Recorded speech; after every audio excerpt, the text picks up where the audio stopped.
everyone. Please let me know if you can't hear me. Yay, I see people. Hi, Kate. Hi, Jane. I hope you guys are doing well. Yay. Okay. Sorry, I'm just typing. Let me know if you guys have any questions. Feel free to put them in the chat box. So, I guess I'll just start out with a bit about my day and then just go into the couple of questions that I've already gotten, which is super cool. So, I went to the pageant today. So, that was the big parade. It was definitely 2.5 hours. It was very, very long. And there were some really great floats. And I didn't realize this, but I saw so Kate Moss was there and Naomi Campbell were both on the top of a bus and Charlotte Tilbury. I don't know if you know who those people were. Obviously Kate Moss and Naomi Campbell were huge supermodels, and so I got to watch that come by, and there was, obviously the dragon was a big news, and it was very cool. So I'll have to put that up in a video at some point. Um, and it was just so and it ended obviously. There was this one float that I saw that I think could have ended it really well. It was like a celebration float. And it was like a great ending float, and then it kept going for like another hour. But we got up to they kind of finally let the barriers up. I think I made the mistake of going to the front early and I should have waited, but I was able to kind of smush my way through the clump of people and I got pretty much a great spot to see Ed Sheeran perform. Oh, perfect, which was great. And then if I craned my camera phone all the way over there, I kind of got a bit of Camilla and maybe Charles in the video, but that was as close as I got. But it was really cool to be there right as the Queen and the royal family came out. And so, and hey, Kate, so I love your question. What was my favorite event? Um, I think it was probably the trooping, the color, just because I had always really, really wanted to go to that. And this was such a huge one to go to.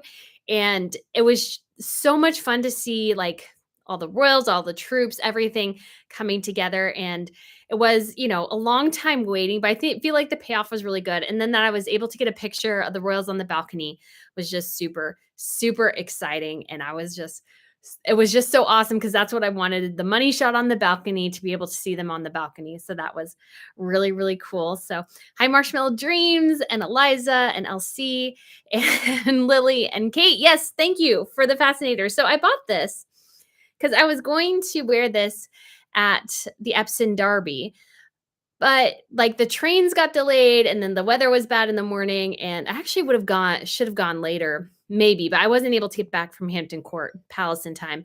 And I've wanted to go back to Hampton Court for just years. And it was such a fun trip. So I didn't end up doing, but I want to keep this and I hope to come back to the UK again and definitely have an event to wear this to, maybe Royal Ascot or something. But I think you need a bigger hat for Ascot. I don't know. But I just thought this was great fun and very simple, and it wasn't terribly pricey at all. I just got it from John Lewis. Yes, because I'm using the hat box as a little stand for my laptop. Thank you, Jennifer. Love that you guys love the hat because it was a lot of fun to try to pick it out and finally find a place where I could find one that didn't cost like $1,000. So that was really great. And which royal was I most excited to see? That question's from Lindsay. Yeah, so gosh, who was I most excited to see? Obviously the Queen, but I knew she was just going to be on the balcony at Buckingham Palace. So I knew I probably wouldn't be able to see her very well. So that was just a bit disappointing. Like, you see her and yet you don't really see her. They're kind of more like blur specks on the balcony because, with how they had the monitors and everything, you just couldn't get real close. And so I was really excited to see her, but I was probably really excited to see Kate and the kids. I really wanted to see Catherine Middleton. I've been started following royals very, very closely as she and William got married and were engaged and everything because I was really looking for which tiara she would wear, and then it kind of snowballed after that into more and more interest. Like, I was the only person because I was actually in grad school, and because I had kind of moved across the country, I was in a dorm with kind of younger younger girls, and I woke up. I was the only person who woke up at like 5 a.m. and made cinnamon rolls and watched the royal wedding, and then I started to get to know all the other royals, and so that was great fun. And so yeah, Lucrezia, thank you, Jennifer, E. Williamson. Yes, hello, afternoon.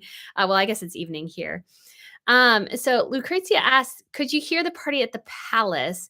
So I actually decided not to go to that because I wasn't sure exactly as I don't know. I just wasn't sure if I really wa- wanted to go again. It seemed like people got there very, very early. And I'm not a super big concert person. Then there was nobody like I was dying to see at the concert. If I was like, if there's somebody like I was dying to see, I think maybe I would have tried. But, I know with the ticket situation and everything, it's just hard to get in and actually, see royals and stuff.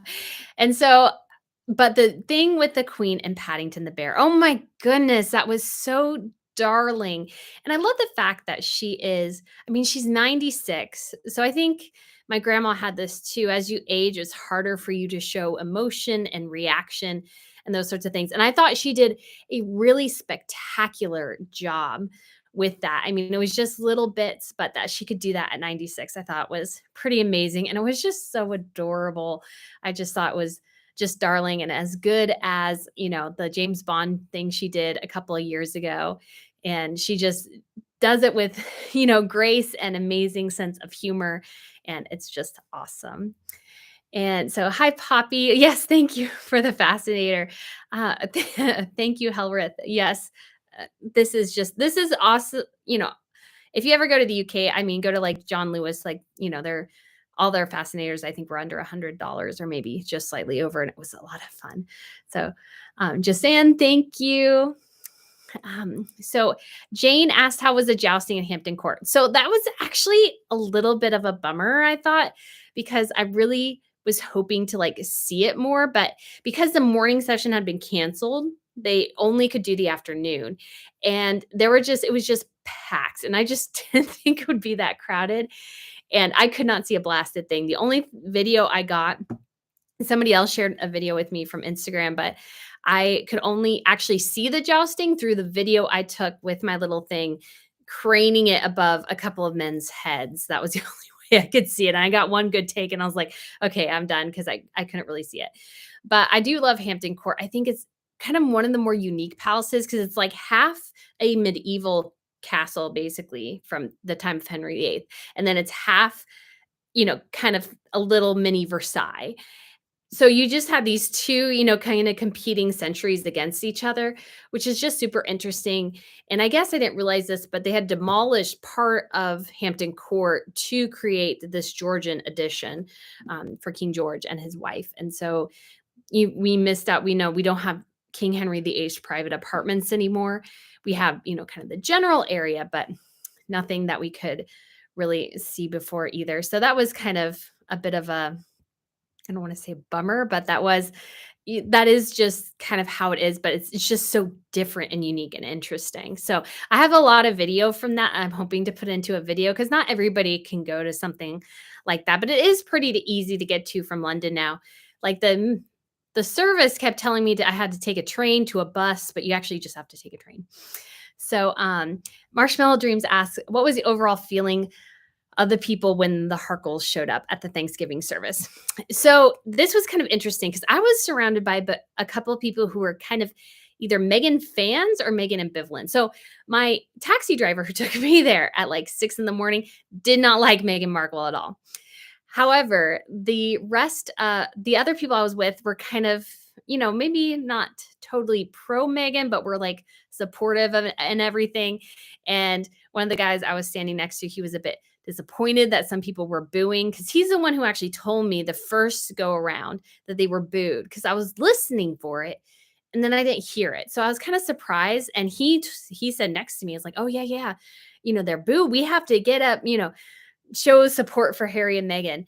And I was just, I wanted to be neutral. Well, I didn't want anybody to come after me because you're crushed in there because there's not a lot of sidewalk in that area. So I don't want to advertise my leanings if somebody, goes a little bit crazy.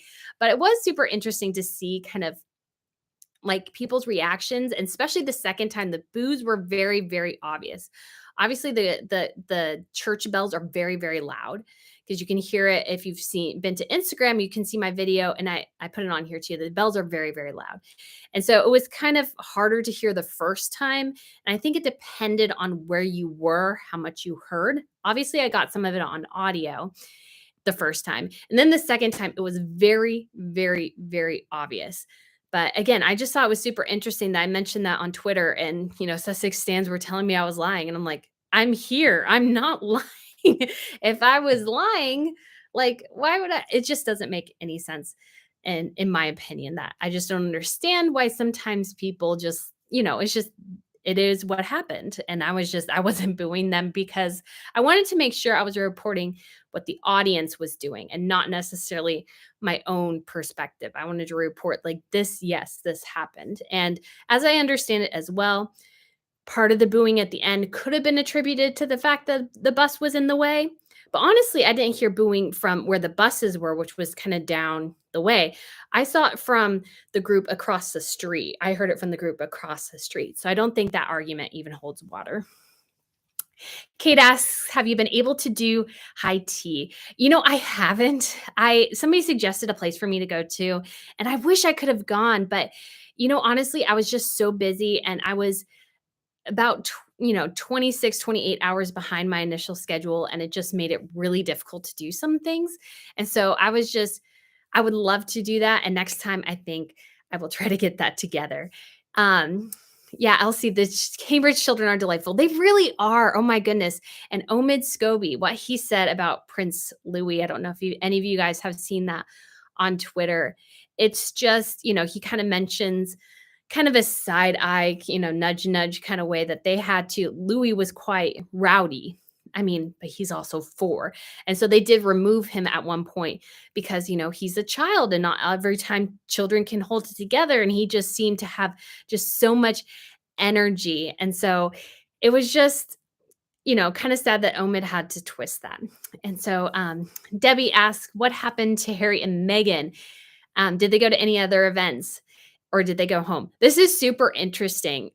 Just like what happened to them? There's no reason why they couldn't have been at the concert last night or the pageant today. The whole royal family was there. And we even got our first images of baby August, who is darling. That's Princess Eugenie's son. He is, oh my gosh, the biggest blue eyes. And it looks like maybe his hair has a smidge of red to it, which was just like so fun because that would go in line with their family. But it was sad that Harry and Meghan's kids couldn't have been there. I think, if August was there, Archie could have certainly been there, and so could have Lilibet. Because August, yeah, he just turned 1 in March, I believe. And so he's, still just very, very young. And so that he was able to be there for part of it, I think was absolutely fabulous. And that, Harry and Meghan could not bring their kids here was shocking. And, some reports have indicated that they've already left. And part of it, I think, could be back to that they were, they were booed. They weren't expecting that. They didn't know how to handle it. And they kind of fled. The other aspect could be, and I think this is even more true, is that they were severely perturbed by their seating in the church and that they weren't given a more prominent position. Because, usually they set things up by the order of hierarchy. And obviously, Princess Anne is higher in rank in terms of the monarchy order of succession than Edward. But I think they've done a really smart thing in kind of pseudo elevating Anne as if she is second to Charles. I mean, obviously William's technically second, but that, Anne has the same seniority almost and respect as Charles. And so they've kind of elevated her, which I think actually worked out really well in showing that they're, focusing on work and the royal traditions and really focusing on that. And, Harry and Meghan were shoved off to the side. I mean, basically Beatrice and Eugenie actually had better seats than Harry and Meghan did. They were closer to the aisle. Generally, the higher you are in succession and in seniority, the closer you are to the aisle, generally. That, because when you looked at the Queen's Diamond Jubilee, you had the Queen, Charles, Camilla, William, Catherine, and then Harry. And I think Harry, like it maybe had just kind of dawned on him that, oh my gosh, I don't have the same respect I do anymore, and I don't know if he knows what to do about that, which is really sad that it's just taken now for him to kind of realize it. So I just, it's just kind of a shocking thing. And, some reports have said they've already gone home. And if that is true, then it just goes to show basically this whole thing was a publicity stunt for Netflix. And if they couldn't get access, they just decide to go home, which again is sad because you see the royal family, and I'll end with this because I could probably go longer, but I shouldn't go. There's other questions and stuff. But I think you see someone like Mike Tyndall, and he is just like so engaged with everyone. And you see the family just being very loving and, attentive toward each other. And it just implodes Harry and Meghan's argument. It destroys it. They're saying the monarchy is this racist, horrible institution. And yet you really see in these events a family coming together, a family to celebrate. Even though not all of them, they have a unique family situation, no doubt, but they're all exceptionally loving to each other. And I think that has come through this week and just it makes Harry and Meghan look kind of honestly petty. So anyways, Elsie asked, what was the general mood of people attending the events? It was a lot of excitement. Obviously, there were some protests. I actually have video of the protester being like, this one guy, this was at the Trooping the Color. This one guy apparently did like jellyfish and they were like carrying him away. So obviously, some people are not into the monarchy. Like I would listen to people as I was walking past them. Somebody's like, "Oh, don't these people need to get a life or something like that." But, I spent a lot of time around royalists, people who are interested, people from out of the country. Like the group I was surrounded with at St. Paul's, a lot of them were French. And I have no clue why. This one woman, she was even going to the Epsom Derby later and she was taking her mom. So you could tell this was, something that she really enjoyed. Two of the guys I was next to in kind of the mosh pit in front of the palace today, they were from Germany. They had come over from Germany for this event. So I think it really does bring a lot of people together.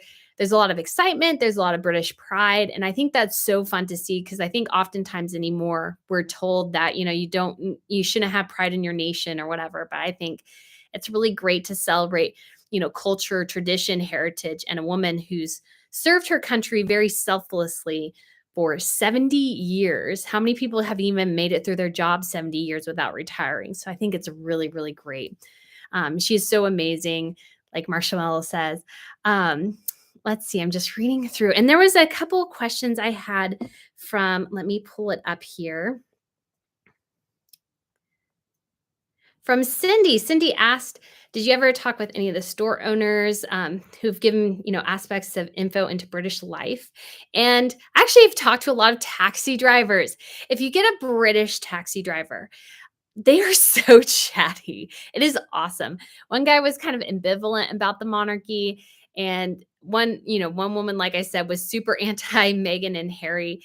And they all, I think at least two of them, I've taken at least three with English drivers. They kind of do it part time, but you could just tell they really enjoy it and really enjoy spending time with people. And I try to be as chatty with people as I can to get to know them. And so this has been kind of a super fun trip in that way. And she also asked what souvenirs I got. And so I'll show you two, I think, which are quite cool.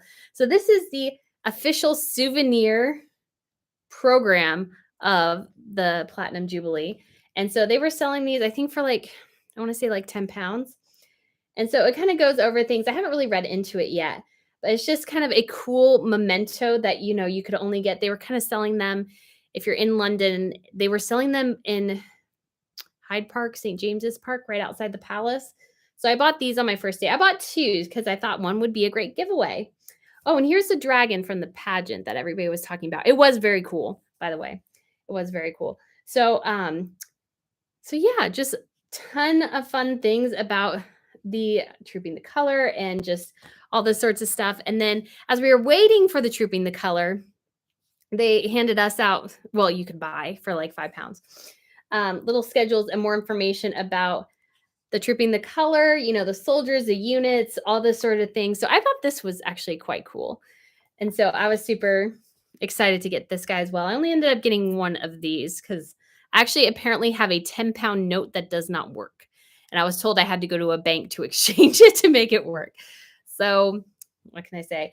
Um, and then I got this book recently about, it just says Elizabeth II, Princess Queen Icon. And just got a couple books. Oh, I got this shirt that says Anne Boleyn shirt. I figured since my name starts with Brittany too, this can be a lot of fun. And then something else I got that was kind of fun is, I'm not a coffee drinker, but they have this place called Whittard, and it has a bunch of hot chocolate flavors because that's my favorite thing. This is cookies and cream. I also got, regular, they have peanut butter. I got cinnamon. I got salted caramel. So if you're ever in the UK and really want to have fun and get some different hot chocolate flavors, like I said, this one is cinnamon, go to Whittard's. They have like all these different hot chocolate flavors and a lot of tea flavors too. So if you're a tea or hot chocolate drinker, Whittard's is a great place to go. Someone asks, Kids Dave author asks, oh, whoops. Where did we go?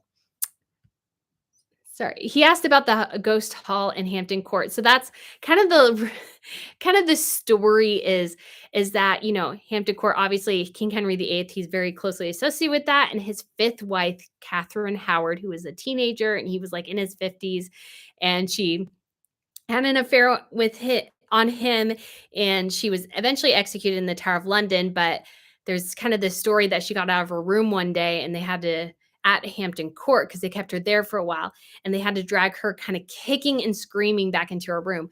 And rumor has it, or legend has it, that you can hear her kicking and screaming. The only really screaming I could hear kind of were children, because there were a lot of kids, because it's a holiday and everything, so there were a lot of kids there. So I heard no woman screaming, but it was really, really fun. I loved Hampton Court. Again, if you haven't been there, it's really a great place to go. So yes, Marshmallow and Cindy asked as well, how was the ghost tour? So that was actually pretty fun. It was nice to do just a little bit of walking around, like kind of the Tower of London area.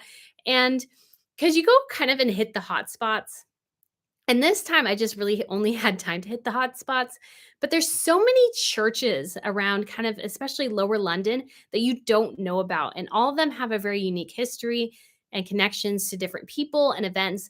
And so that was really fun. I didn't realize that there was a church kind of down in the financial district that had basically been completely destroyed in World War II. There's like a wall standing about, and that was it. And they've kind of created a garden out of it, which I think is really, really cool. So it was almost more history focused than ghosts, because I figured, oh, there's got to be a ton of ghost stories. I kind of wish I had time to do the Jack the Ripper tour, because I think that would be kind of fun. But I really, really did enjoy it. I thought it was great. And if you guys want to know more information, I can share later what the tour company was, because I did think they did a good job and they knew their stuff. And it was just fun to get around outside kind of the bubble of the touristy spots. Looked like Kids Dave author asked, it looked like Mike Tyndall and Peter Phillips were trying to avoid speaking to the Sussexes. I think that could be entirely true, because everyone was worried, and they're no fools, sorry, that Harry and Meghan could be recording or filming them. They all know that might be the case. Oh, goodness. So I think they could have been avoiding them, because they haven't seen them in forever either. And you look at what they've done to the Queen, and it's just very sad to see the relationships kind of break down, I think. Somebody asked Poppy Cakes, William and Kate's kids must love the Queen with Paddington Bear. Oh my gosh, I'm sure they love that. I'm sure it was so, so fun for them to see. And it was just a great opportunity for the Queen to kind of reach out to the younger generation. And so I just kind of love that, and love the kids, and that they were able to kind of reach out to them that way. It was so fun. Sorry. Let's see. Lindsay asked, what did I think of the kids at the event today? Oh my gosh. Again, Louis was having so fun, but he is a child. And so he just really enjoyed himself, and maybe was being a bit too kind of maybe out of control, a smidge. But, he is a kid, and I think Kate did the right thing and was able to manage him really well.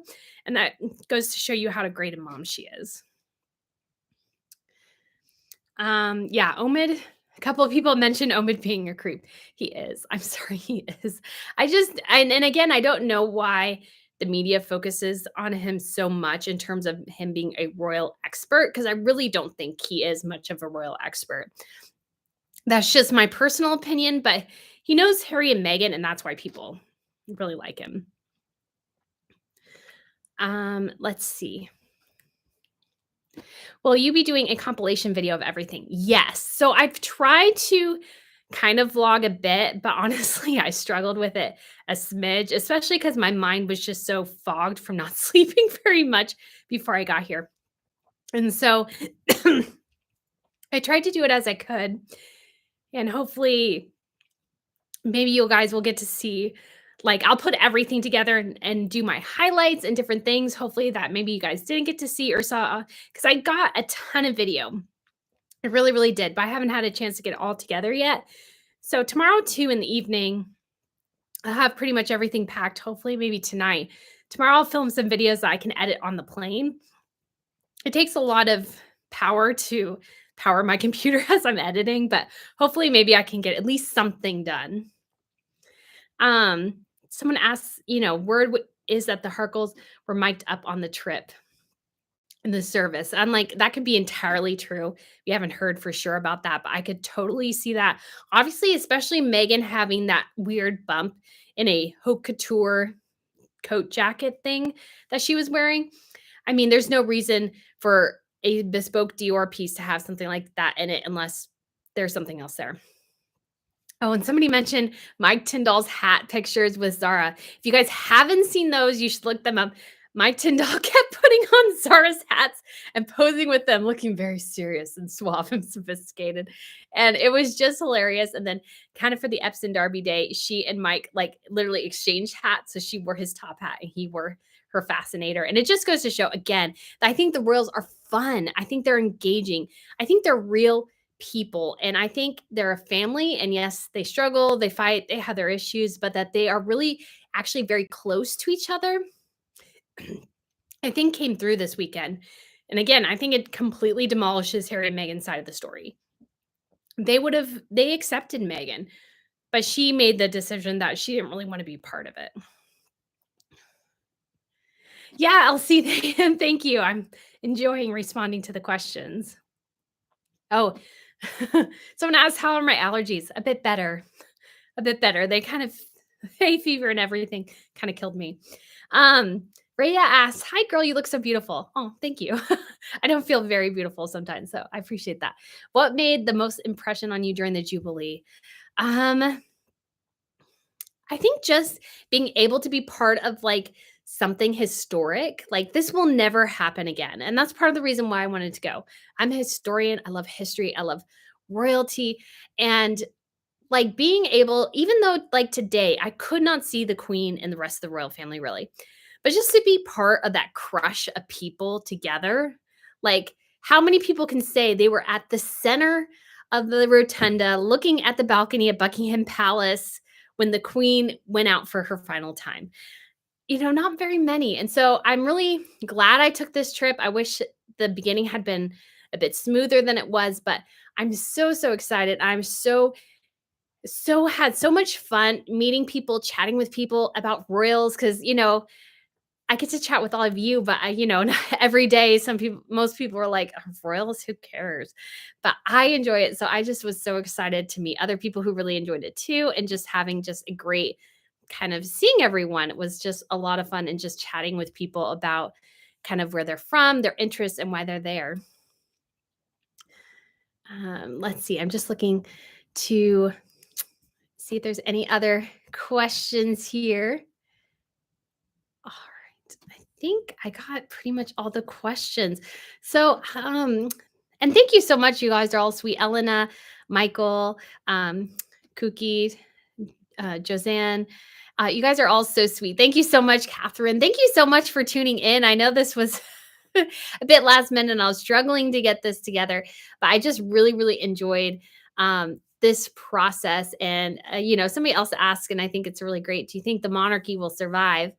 And, I think it will. There is so much interest in this. And you really see as well, people oftentimes, argue, well, the royals, they don't really, the argument is that the royals bring in money to the economy, and people were like, no, no, that's not true. They don't bring anything extra. But I think this weekend proves that they really do. I was there. People from France were there. Germany was there. The Netherlands, Denmark. I met a lot of people, and some of them didn't know that this was going on this weekend, and they just showed up to different things. But there's so many people who are just there to really enjoy this historic, event. And I think that's just what draws people to the monarchy so much, is this history and this connection that goes back centuries. Because we've all heard the stories of King Henry VIII. Like, everybody knows King Henry VIII. You he's so infamous at this point. And it really goes back, his line goes back kind of, not directly, but the Queen is a legacy of him. The Church of England is a legacy of his decisions, regardless of how crazy they might have been at the time. So I just think it was just so fun. And I really enjoyed being able to take all of you guys with me on this trip as well, because it was just, I really wanted to go, and I had started the blog, but I hadn't started the YouTube channel yet. And so I'm so excited that I was able to kind of bring this all together, because I don't think it would have been quite as really cool without, being able to share it with people, and just like, maybe writing about it. I can do that really easily, but being able to like actually do videos about it, take videos, share them, trying to do kind of multiple different things on social media was so fun. And so I'm just going to take a last look through and see if there's any more questions. McBride asks, came in late. Did you ask people what they thought of Harry and Meghan? Yes. So obviously, I shared a bit about that, and I think that Harry and Meghan, so I did a video talking about Harry and Meghan and how I thought the monarchy would kind of try to humiliate them in a way. And shockingly, that is exactly what happened. Like, their placement of the church, they were obviously there. They were obviously family, but they were very kind of subtly and very intelligently told in a very subtle way, very British way. You're over there now. You're not here. You're not here with the main line. You're over there. Because actually, it was shocking that it was Zara Phillips and her husband who were right behind Charles and Catherine and William. And again, it goes to show that there is, the monarchy has made a very firm line. You made the decision to leave, and ergo, you are not in the forefront anymore.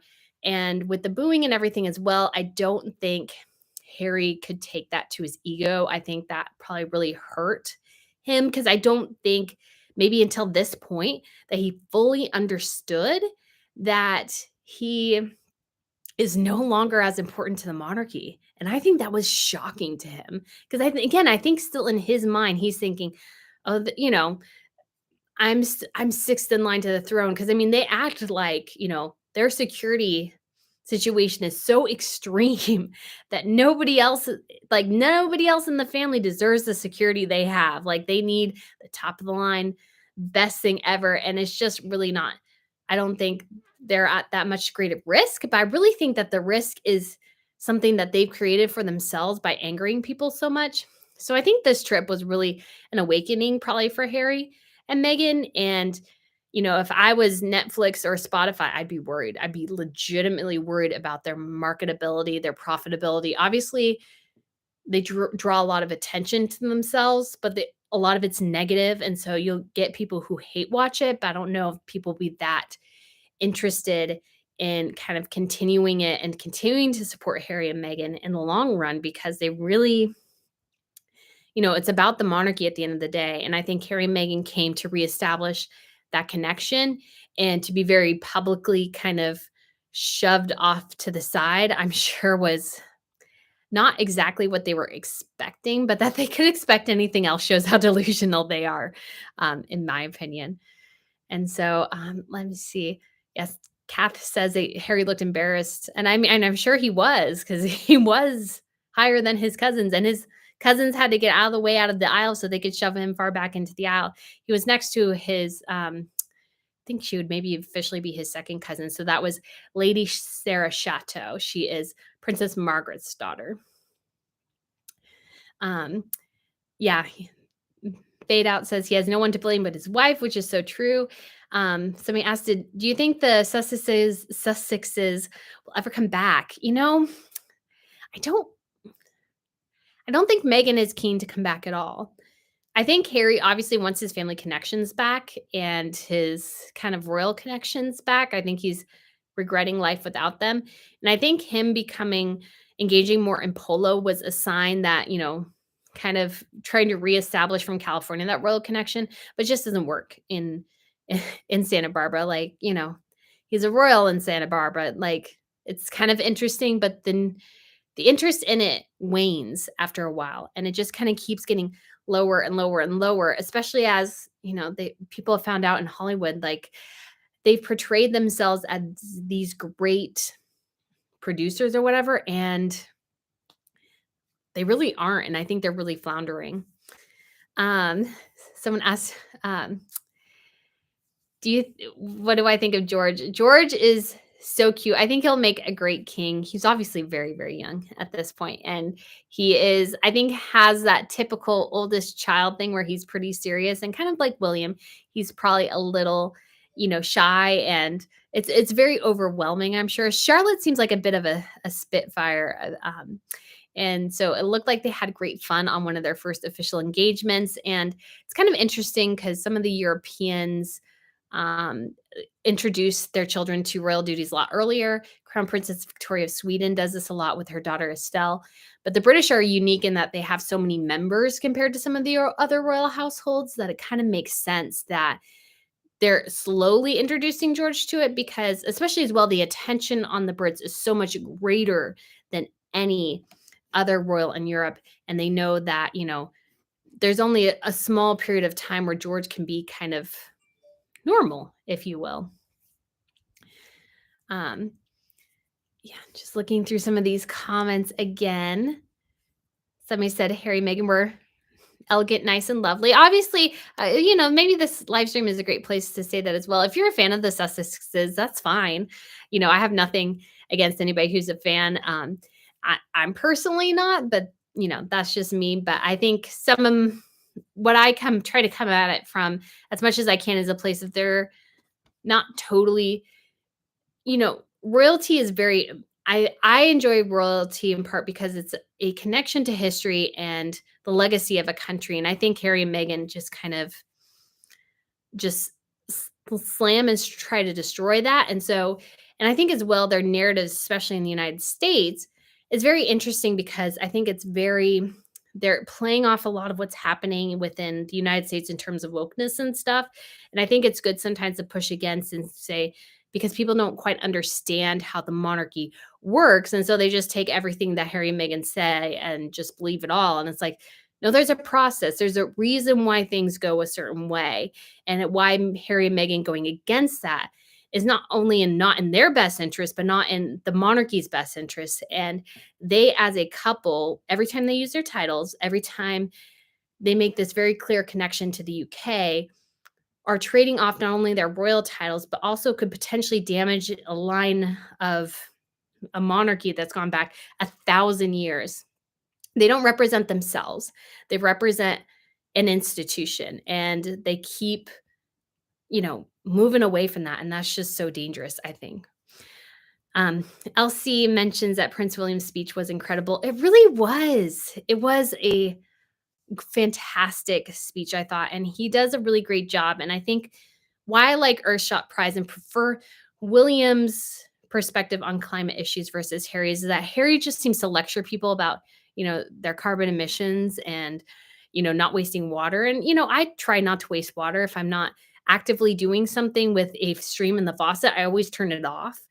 Because I actually have, I've been to certain areas of the world where there is not clean water. And so I just try to be very careful about that. But William's perspective is, I think, over Harry's, is that William wants a solution. He believes in the power of human ingenuity and intelligence and creativity that can solve, whatever issue he believes that we're facing in terms of the, climate change and those sorts of things. And I think that's a great perspective to have, rather than telling people, well, you can't do certain things. You can't do X, Y, and Z. Instead, he's saying, yes, we need to address some of these things, But at the same time, let's see what else we can do to address this issue. It's not just, well, we're not going to do this, we're not going to do that. Let's see how we can change the course of history. And I think that's what Earthshot is trying to do. And that's why I think it'll be a much greater, and it is already a greater successes than what Harry has tried to do. Um, let's see. Oops.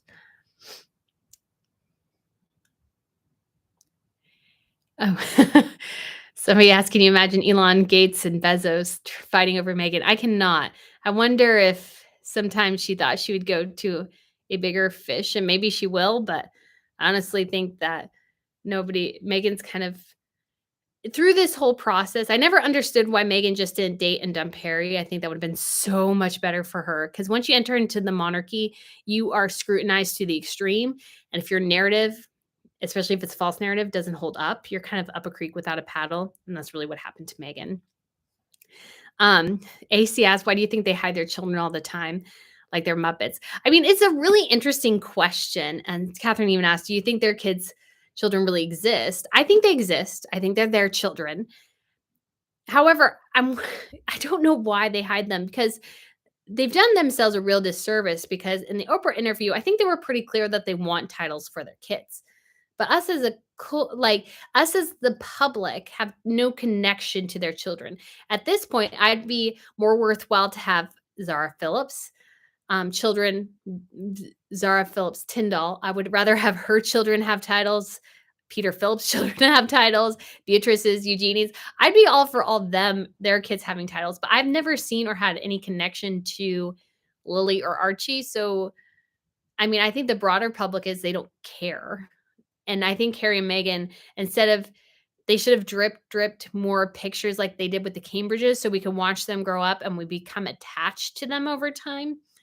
At this point, nobody's attached to Archie or Lily because they're basically, to most people, non-existent. Like, you could switch any baby and introduce her as Lily, and who would know? Same with Archie, who would know? And so I think that's really a strange thing for them to do, and I think just damages them. Although I could see it being a huge part of their Netflix push to go, "Oh, hey, look, here's behind the scenes of our children that we never let anybody else see." I could see that being a huge part of their Netflix deal and why they keep the kids hidden. Alessandra asked, "What do you think about Henry? Is he the same song like William?" I don't quite know, but um, I think Harry's really struggling. I think trip was a shock to him, and that he's realizing that yes, he gave things up. I think that's a huge thing that he's thinking. He thought, I think, this Hollywood thing would work, and I think Meghan really thought that this would be her triumphant return to royal form. You know, she wore, I mean, she bespoke Dior that outfit, which to me seems crazy, but also shows her contempt for Britain that she doesn't pick a British designer, especially for a weekend celebrating British history, heritage, the Queen, and those sorts of things. So yeah, I don't know what he's thinking, and I think he was thinking, "Oh, yeah, I'll just sit right next to my brother like I did in 2012," and they're like, "No." And he had to sit way far away next to his second cousin, and it's like, that wasn't something he enjoyed at all. Okay. Oh, someone mentions that, kids author Dave mentioned, "Oh, did you notice that the Queen didn't mention Harry in her comments about the environment?" Yes, they've been very careful not to mention Harry very much, and I thought this was interesting too, and I put this in my stories on Instagram that when I went through Kensington Palace, they currently have an exhibition on royal portraits and royal pictures and stuff, and there's more pictures of, like, Princess Margaret, who's been dead for, like, 20 years in there than there are, there's only 2 pictures of Meghan, and they're because she's in Charles's 70th birthday picture, so there's only 2 pictures she's in. And granted, she wasn't a huge Hollywood actress, but I would guess she's had more profile pictures than probably anybody else in the British monarchy. And so her exclusion there seemed very obvious, and they actually included Harry more. Again, I think the monarchy is preparing for the day that Meghan decides to dump him, and they need to reabsorb him. So I think they try to shield and manage his public image with them as much as humanly possible because they know that he'll need something to fall back on because he has no skills. And this Hollywood thing, I'm going to do a video on this because I think it's fascinating how much their Hollywood thing has been a disaster because I really thought they would do better. That they've done so poorly is just fascinating to me. Somebody says, "What a great Jubilee." It was. It was fantastic Jubilee. I thought it was really great. It was so, so fun. And I was so, so grateful to be here and just so enjoying it so, so, so, so much. And wow, so many 386 people on. That's so exciting. So, guys, yeah, thank you so much. It's been such an honor to be here. I can't wait to put all my coverage together. And I have videos. I took a lot and I really enjoyed the process of actually getting more video coverage because I have a ton of pictures generally. I've taken a ton of pictures when I've gone to Europe. But being able to walk back through something, especially something like Henry VIII's Great Hall in Hampton Court. And I did a bunch of video and nobody mentioned anything. And I'm like, wow, this is so cool that I can do this and hopefully give it to and let you guys see it as well. Um H&M's titles, yeah. Yeah, they could have been Earl of Dumbarton or Lady Lilibet, but, like Jane says, but appar apparently Harry and Meghan didn't like that dumb was in the name for their Earl of Dumbarton, which seems actually rather fitting now. Yes, just looking through and see if there's any other questions. Lily mentions shocked me the most was seeing the anger and contempt in Harry's demeanor. Yes, we've seen him be so angry, especially since Meghan kind of entered the picture. He's just so egregious about everything. It's just utterly shocking to me and shows the difference that in his and how he's reacted to things compared to where he started. He used to be, kind of the good old lad. Everybody loved Harry. Now he just seems so angry at life. It's like, but you kind of made your own decisions. So it's kind of on you, Harry. Nobody else can make the decision for you. Oh, Gabriella said she looked like Inspector Gadget. I heard that from somebody else too, and I actually think that is kind of fitting. Her outfit kind of has an Inspector Gadget feel. I did love it, Inspector Gadget. I feel like Meghan has done this a couple of times where she uses a trench coat as a dress, which I don't think totally works. So it's not terrible, but it's also like an exact copy of Princess Charlene's outfit she wore to Kate and William's wedding. Look that up. Princess Charlene, Kate and William's wedding. It's like the exact same outfit. And it's just I didn't really prefer it on her. A lot of people really love her fashion. I'm not a super huge fan. Ashley asked, I think they are preparing or says they're preparing Harry to come back without Meghan. I think that's so true. I think that is exactly what the British monarchy is doing. They're doing everything they can to keep Harry and Meghan at a distance, and yet know that Harry may need to come back at some point.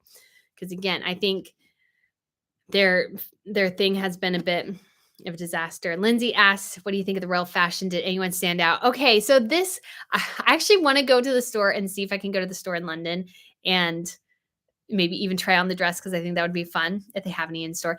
But so obviously Princess Beatrice and Lady Frederick Windsor. So this is Frederick Windsor's wife. So his father is Prince Michael of Kent. You notice him because he's the one who looks like Tsar Nicholas II. So he's the second Kent son. Anyway, so it's the Belula London dress that Sophie Windsor, or Lord Frederick Windsor's wife, wore, which is exactly like Princess Beatrice's dress, except hers is in bright pink. And I just love that dress.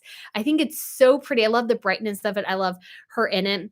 I think I liked it slightly better than Beatrice's just because I love the brightness of the color, and I loved her headband. I mean, Beatrice looked fantastic as well. Beatrice has looked fantastic recently. So I really, really enjoyed that, and I think that was probably my favorite look, although I really I loved Catherine's look as well. Catherine looked great. Today, I mean, except for the Alexandra Reese dress she wore, I guess, at a block party today. I'm not a fan of Alexandra Reese dresses. They don't do anything for me. Tess Eater, sorry, Tessit Tea Cider asks, "What was your favorite part of the Jubilee celebrations?" My favorite part was, I think, just being able to be kind of in that rotunda around Buckingham Palace, waiting for the royals to come out and seeing them. I think that for me, that was like an historic thing I always wanted to see, like to be able to say you were there in the crowd when the royals came out. I got a couple pictures the first time, didn't really get any the second time. And I also loved as well Ed Sheeran singing Perfect. It was just such a way to welcome the queen into, kind of her one of her final big balcony scenes. So hopefully we'll get one next year because it'd be fun to see little baby August, little baby Sienna up there too. So hopefully we get that because I'd love it for it to be something I could do almost every year. And as this channel keeps growing, maybe that might happen, which would be great. Oh, Lily mentions Megan's artificial Hollywood smile. Oh, I want to do a whole video on that smile because that smile, I see that and it always kind of like irks me because I'm like, I know that's because sometimes she smiles and everybody else looks miserable. And it's like, I know that's a fake expression. And I get it. Royals do have to school their expressions to be pleasant and stuff like that. But what I like about royals, unlike celebrities, is they're not acting. So if they're upset or they're feeling a certain bit of frustration, they can't always hide it from their features, whereas actors can. And so when she's smirking, like she did at the Commonwealth service, it's like, I know it's a false expression. I know you're lying. So it just, because everybody else looks utterly miserable and you're just smiling as if nothing's wrong. And it's actually, when I was writing more, and I want to get back into writing a bit more, um, it's hard to find pictures of Meghan looking angry or Meghan having a weird expression because I put that into Google search engine a lot because her expression never changes, like never changes. And it just kind of aggravates me a bit. Um, so just looking through. Hi, Deborah. Somebody say Harry looked sad. And whereas I thought he resembled a petulant child and sullen child. Yeah, he really did. It's like his toys were taken away and he's just wondering, well, what the heck happened? Like the actions have consequences, I think is a shock to him, which is really sad. Um, yeah, somebody said Harry's getting fade out. 81 says Harry's getting good for the queen when she passes. I think that could be somewhat true, but really, and this is true throughout history. You get in good with the monarch, but you also always try to be as close as you can to the next in line. You know, I don't know how much the queen would even give him. Like, supposedly he's making $100 million. Why would she give him a big bit of pocket seed to help him in Hollywood? Doesn't really make any sense. And she has a lot of other grandchildren and great grandchildren who are not apparently big stars in Hollywood. So I think she would give it to them over him because he really needs to set up his children in the line of succession. Theo asks, what is your program for tomorrow? So I'm supposed to go to Windsor Castle tomorrow, but there is a strike. So my understanding is that it's going to affect the metro lines here in the city, but I have to take a train to get out to Windsor. So hopefully I'll get out to Windsor tomorrow. That is the plan. If not, I'll try to figure out what I can do around London. But the nice thing is I'm really close to Paddington Station, and that's the station I need. And it's about a 30-minute train ride to Windsor. So it's very easy. And my plan too, as well, is to tour Windsor Castle and hopefully get on like the grounds of like the Frogmore Gardens and stuff and try to see how close I could get to Harry and Meghan's house. Like, not in a creepy way. Just as like if I could see the like roof line or something.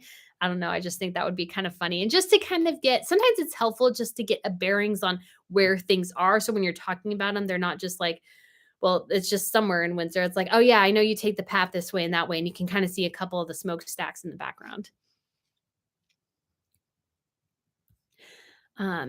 Pink Pearls asks, how do you think Harry and Meghan felt not sitting in the front row with and watching the Jubilee concert performers with Prince William's family and his dad? I don't know why they didn't go. I think, they were obviously very bummed in the church, but I think in terms of the concert last night, I have no clue why they didn't go. Do they not have anybody who could watch their kids? Like, somebody suggested, I heard maybe it was like a comment on the Daily Mail or Instagram somewhere that maybe they were watching it with the Queen, but I mean, I kind of doubt that. I mean, Harry's probably persona non grata with most of her staff at this point because he questioned whether or not any of them they had the integrity to really protect her well. So there's no reason why they shouldn't go. Like, why would you not go? Like, it's just a time to hang out and have fun with your family. Like, is it the end of the world, or were their seats not good enough? It's were they relegated to the third row and that wasn't, they can't handle that? If that is the issue, then that's just being petty and kind of pathetic there, in my opinion. Um, Susan asks, Harry looks so angry at the service. Do you think it's true that he is trying to get back with the family as a part time working world? That has been suggested in many articles. And I think there's probably maybe some truth to that because I don't think their Hollywood thing is going well. They keep hiring like really, really high profile people like in PR and marketing and everything. And then I don't know what those people do all day because Harry and Meghan have nothing for them to do.